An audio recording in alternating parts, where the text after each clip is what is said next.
Welcome back, everyone. I hope you all are happy and healthy at your places. Let's continue our second chapter of history, class 9, that is Socialism in Europe and Russian Revolution. Students, in our previous video, we have done the first half of the chapter, that is Socialism in Europe, जिसमें हमने देखा कैसे European countries में समाजवाद फैला, बहुत सारे समाजवादी नेता सामने आए, बहुत सारी समाजवादी पार्टीज़ भी बनी. ठीक है, आज से हम लोग शुरू करेंगे चैप्टर का second part, that is Russian revolution, जिसमें हमारा आज का टॉपिक रहेगा रशियन एम्पायर इन 1914, यानी 1914 में रूसी साम्राज्य. So let's begin our today's topic. Watch and listen carefully, as you know that you will get a question at the end of the video. Student, this is our today's topic. Don't worry, book का page देखकर ये मत सोचिए कि आज हम लोग book का page line to line read करने वाले हैं and the video will be boring. Not at all. We will do this topic with the help of these maps and I assure you that after watching the complete video the topic will be properly clear to you all.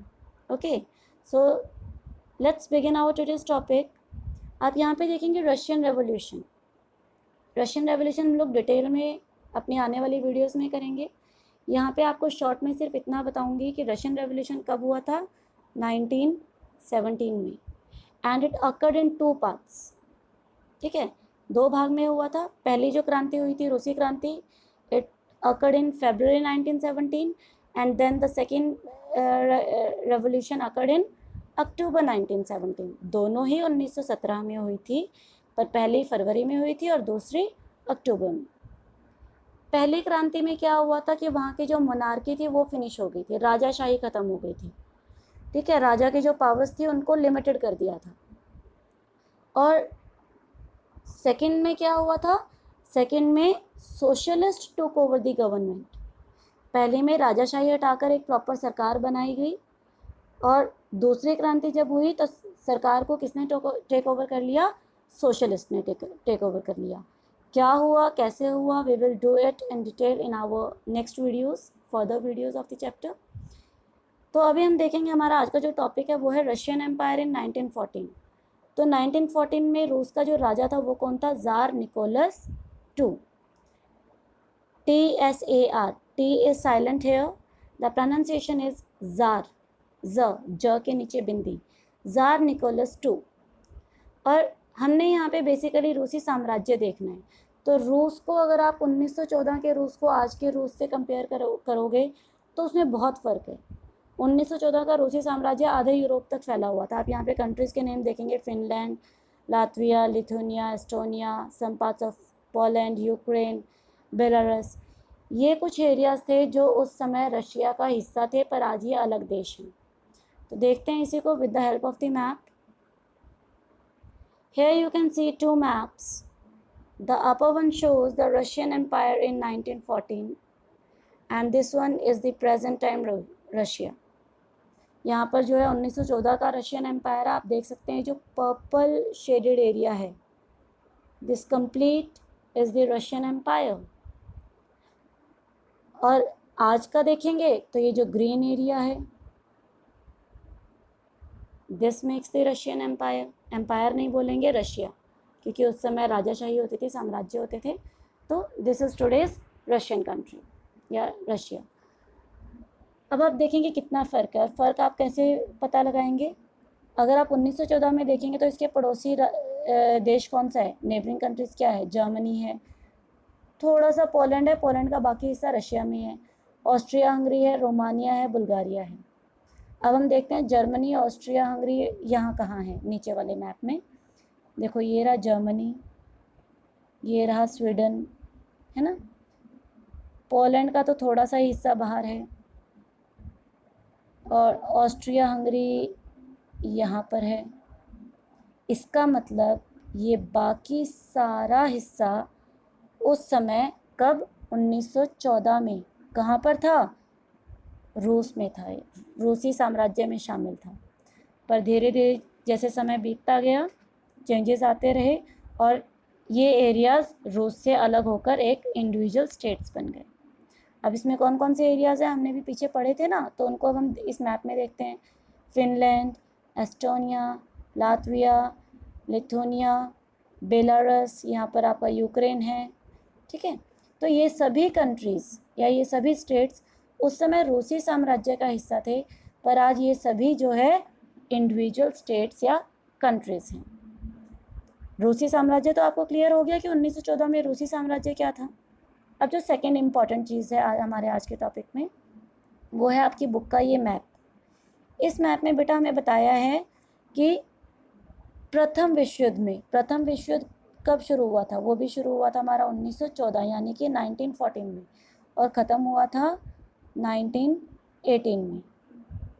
Okay, तो इस map में यही बताया गया है कि which were the main countries or the powers which were fighting against each other in the First World War. So let's know. This is the index. Here you can see the first one is the peach color which shows the central power. आप लोग अपनी book खोल के book में देख सकते हैं बेटा कि सेंट्रल पावर, तो सेंट्रल पावर में, सेंट्रल पावर को हम कहते हैं केंद्रीय शक्तियाँ।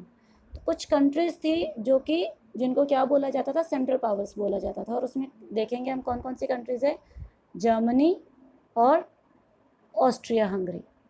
ऑस्ट्रेलिया मत समझना, Australia is different, this is Austria, look at the spelling. ये थी केंद्रीय शक्तियाँ, सी मैंने लिखा है यानी सेंट्रल पावर, केंद्रीय शक्तियाँ। दूसरा देखेंगे जो ग्रीन पोर्शन शो कर रहा है वो थी एलिड पावर्स। एलिड पावर्स मतलब मित्र देश, एलिड पावर मतलब मित्र देश। अब मित्र देश कौन कौन से थे, रशियन एम्पायर, हम यहाँ पे ए लिख देते हैं, यूनाइटेड किंगडम और फ्रांस। तो सी हमारी केंद्रीय शक्तियाँ हैं और ए हमारे मित्र देश यानी एलिड पावर्स हैं। अब देखते हैं नेक्स्ट, लाइट पर्पल कलर, ये शो कर रहा है neutral states. Neutral states means which neither supported central powers nor the allied powers. ना तो ये केंद्रीय शक्तियों के साथ खड़े थे प्रथम विश्व युद्ध में, ना ही मित्र देशों के साथ। वो कौन से हैं, Sweden, Denmark, Norway, Holland and Spain, this island group of Mediterranean sea and here Albania. ये वो स्टेट हैं जो किसी को भी सपोर्ट नहीं कर रहे थे in the first world war. Next हमारा डार्क पर्पल कलर में जो स्टेट्स हैं वो हैं वो स्टेट्स जिन्होंने आगे चलकर सेंट्रल पावर्स को ज्वाइन किया। सेंट्रल पावर्स कौन सी थी हमारी, देखेंगे जर्मनी और ऑस्ट्रिया हंगरी। तो कौन कौन से देश थे जिन्होंने इनको आगे ज्वाइन किया, वो है बुल्गारिया यानी ये भी सी हो गया, और ऑटोमन एम्पायर। इन्होंने आगे चलकर किसको सपोर्ट किया, जर्मनी और ऑस्ट्रिया हंगरी को यानी सेंट्रल पावर्स को। एंड जो हमारा बॉटल ग्रीन कलर है ये शो कर रहा है उन एरियाज़ को या उन स्टेट्स को जिन्होंने आगे चलकर एलिड पावर्स को ज्वाइन किया। किसे ज्वाइन किया, एलिड पावर्स को। ये कौन सी कंट्रीज़ हैं, Portugal, Italy, Romania and Greece. इन्होंने आगे चलकर किसको ज्वाइन किया, हम ए लिख देते हैं, एलिड पावर्स को। ठीक है, तो अब अगर हमें कोई पूछे कि name the central and allied powers, तो सेंट्रल पावर्स में हमारी कौन सी होगी, इनिशियली जर्मनी और ऑस्ट्रिया हंगरी थे और बाद में बुल्गारिया और ऑटोमन एम्पायर ने ज्वाइन कर लिया।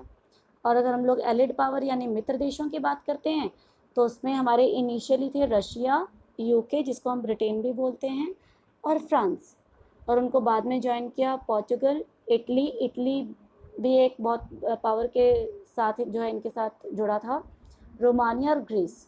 ये तो थे यूरोपियन कंट्रीज़ में। अब अगर हम लोग यूरोप के बाहर की बात करते हैं, वो अभी यहाँ नहीं दिया आपके मैप में, तो उसमें बेटा जापान जो एशिया में है एंड यूएसए जो कि हमारा वेस्टर्न कंट्री है, इन दोनों ने भी किसको ज्वाइन किया था, एलिड पावर्स को ज्वाइन किया था। किसको ज्वाइन किया था, एलिड पावर्स को, मित्र देशों को। ठीक है, so this was our topic for the day. I hope that the map and the Russian Empire, both the things are properly clear to you.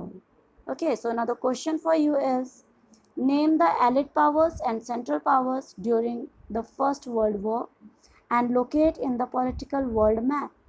प्रथम विश्व युद्ध के दौरान मित्र देशों तथा केंद्रीय शक्तियों का नाम बताइए और विश्व मानचित्र में उन्हें दर्शाएं। तो बेटा this is very important question, Do it, learn it, and practice it in your math. Okay? Till then, take care, stay healthy, and keep learning with Sandeep Bihan. Have a good day.